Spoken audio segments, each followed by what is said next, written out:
Assalamu alaikum everyone. I hope you all are fine and praised by the grace of Almighty Allah. आज की इस video में हम LCM find out करना सीखेंगे 13, 65 एंड 71 का।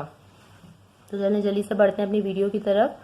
आपको पता है जब भी हम एलसीएम फाइंड आउट करते हैं बाय डिवीजन मेथड तो हम चेक करते हैं हमारे पास जितनी भी यहाँ वैल्यूज़ हैं वो एक साथ लिखने के बाद हम चेक करते हैं कि इनमें से जो जो वैल्यूज सबसे पहले हमारी 2 से डिवाइड हो सकती हैं उसे हम 2 से डिवाइड करते हैं। और वो किस तरह चेक करते हैं कि इनमें से कौन सी वैल्यू 2 से डिवाइड हो सकती है, उस वैल्यू के लास्ट का डिजिट चेक करते हैं। वो डिजिट अगर इवन नंबर जैसे कि 2, 4, 6, 8 या फिर 0 हो तो उसका मतलब है कि वो वैल्यू 2 से डिवाइड हो सकती है। यहाँ हमारे पास है 13 के लास्ट में 3 है, 2 से डिवाइड नहीं हो सकता क्योंकि ऑड नंबर है। 5 और 1 भी जो आपको 65 और 71 के लास्ट में जो दोनों लास्ट नंबर है वो ऑड नंबर है, इसलिए ये दोनों वैल्यूज भी 2 से डिवाइड नहीं हो सकती। 2 से बड़ा फिर 3 का टेबल है। अब हम इसको 3 के टेबल से चेक करेंगे कि क्या इनमें से कोई वैल्यू 3 से डिवाइड हो सकती है। 3 का डिविजिबिलिटी रूल आपको पता है कि हम क्या करते हैं कि जितनी भी हमारे पास यहाँ वैल्यू होती है उसमें जितने भी डिजिट्स होते हैं उनको ऐड करके देखते हैं। अगर ऐसा नंबर बने जो 3 का मल्टीपल है इसका मतलब है कि वो वैल्यू 3 से कम्प्लीटली डिवाइड हो सकती है। 3 + 1 4 होता है, 4 3 का मल्टीपल नहीं है इसलिए ये वैल्यू 3 के टेबल में नहीं आती। 6 + 5 11, आपको पता है 11 जो है वो 3 का मल्टीपल बिल्कुल भी नहीं है। ठीक है, तो ये वैल्यू भी 3 से डिवाइड नहीं हो सकती। 7 + 1 8, 8 आपको पता है 3 का मल्टीपल नहीं है इसलिए ये वैल्यू भी 3 से डिवाइड नहीं हो सकती। फिर अब हम क्या करेंगे, उसके बाद हम आगे बढ़ेंगे। 3 के बाद आपको पता है हम नेक्स्ट नंबर जो चेक करते हैं वो 5 होता है। तो इनमें से क्या कोई ऐसी वैल्यू जो 5 से डिवाइड हो सके। यहाँ 5 का डिविजिबिलिटी रूल ये है कि जिस नंबर के लास्ट में 5 या फिर 0 है तो वही नंबर 5 से कम्प्लीटली डिवाइड होता है। यहाँ हमारे पास 65 है, लास्ट में 5 है, इसका मतलब है कि ये वैल्यू हमारी 5 से कम्प्लीटली डिवाइड हो सकती है। सबसे पहले चले हम इसको डिवाइड करते हैं 5 से। 13 5 के टेबल में नहीं आता इसलिए हमने इसको ऐसे ही कॉपी कर लिया। 65 अब हम देखेंगे कि 5 के टेबल में किस नंबर पर आता है। 5 के टेबल में 6 तो नहीं आता, छोटा नंबर 5 आता है 1 पे।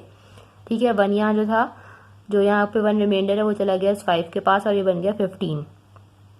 3 के टेबल में 15 आता है 3 पे। ठीक है, उसके बाद यहाँ पर है 71 जो कि 5 के टेबल में बिल्कुल भी नहीं आ सकता इसलिए हमने इसको यहाँ पे ऐसे ही कॉपी कर लिया। अच्छा, अब इन तीनों में से ऐसा कोई भी नंबर नहीं है जो कि मजीद 5 से डिवाइड हो सके। ठीक है, उसके बाद 5 के बाद हम आपको पता है 7 में चेक करते हैं। इनमें से कोई भी नंबर 7 में भी कम्प्लीटली डिवाइड नहीं हो सकता, 9 में भी डिवाइड नहीं हो सकता, उसके बाद 11 से भी इन तीनों में से कोई नंबर डिवाइड नहीं हो सकता। उसके बाद आपको नजर आ रहा है 13।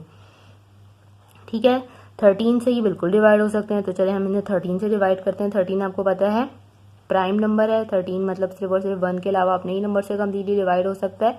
तो यहाँ हमने 13 को डिवाइड करना है। 13 टाइम 1 इज 13, 13 टाइम 1 इज 13।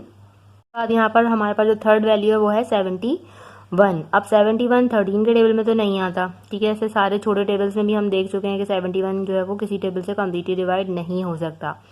71 जो है वो असल में है प्राइम नंबर। ठीक है, प्राइम नंबर कौन से नंबर्स होते हैं, वो नंबर जो कि सिर्फ अपने टेबल 1 के अलावा सिर्फ और सिर्फ अपने टेबल से डिवाइड हो सकते हैं, जिनके सिर्फ और सिर्फ 2 ही फैक्टर्स होते हैं, वो नंबर्स कहलाते हैं प्राइम नंबर। तो 71 भी जो है वो हमारा प्राइम नंबर है, यानी कि 71 सिर्फ और सिर्फ अपने ही टेबल में आ सकता है, अपने ही आप मतलब खुद से ही डिवाइड हो सकता है, किसी और नंबर से डिवाइड नहीं हो सकता। ठीक है, तो हमें क्या करना पड़ेगा, यहाँ 71 को हम 71 से ही डिवाइड करेंगे। ये 1 हमारे पास दोनों ऑलरेडी आ चुके हैं, इसको हमने ऐसे ही कॉपी कर लिया। और 71 टाइम 1 इज 71। ठीक है, ये कम्प्लीटली डिवाइड हो चुके हैं सारे नंबर्स। अब क्या करना है, अब हमें इसका एलसीएम फाइंड आउट करना है। एलसीएम फाइंड आउट करने के लिए हमें क्या करना है, इन सब नंबर्स को मल्टीप्लाई करना है। 5 मल्टीप्लाई बाय 13 मल्टीप्लाई बाय 71। तो चलें इसे हम मल्टीप्लाई करते हैं। 5 टाइम 13 इज 65। तो 65 को हमें यहाँ मल्टीप्लाई करना है 71 से। ठीक है, तो हम मल्टीप्लाई करते हैं। 1 time 5 is 5, 1 time 6 is 6, 7 time 5 is 35 का 5 और 3 हमारे यहाँ कैरी चला गया है। 7 टाइम 6 इज 42, 43, 44 एंड 45। अब हमें इन दोनों को प्लस करना है। 5 6 + 5 11 का 1 1 ये हमारा कैरी चला गया। 5 + 1 6 और ये 4 हमने ऐसे ही कॉपी कर लिया, यानी कि 4615 इन तीनों का लीस्ट कॉमन मल्टीपल है।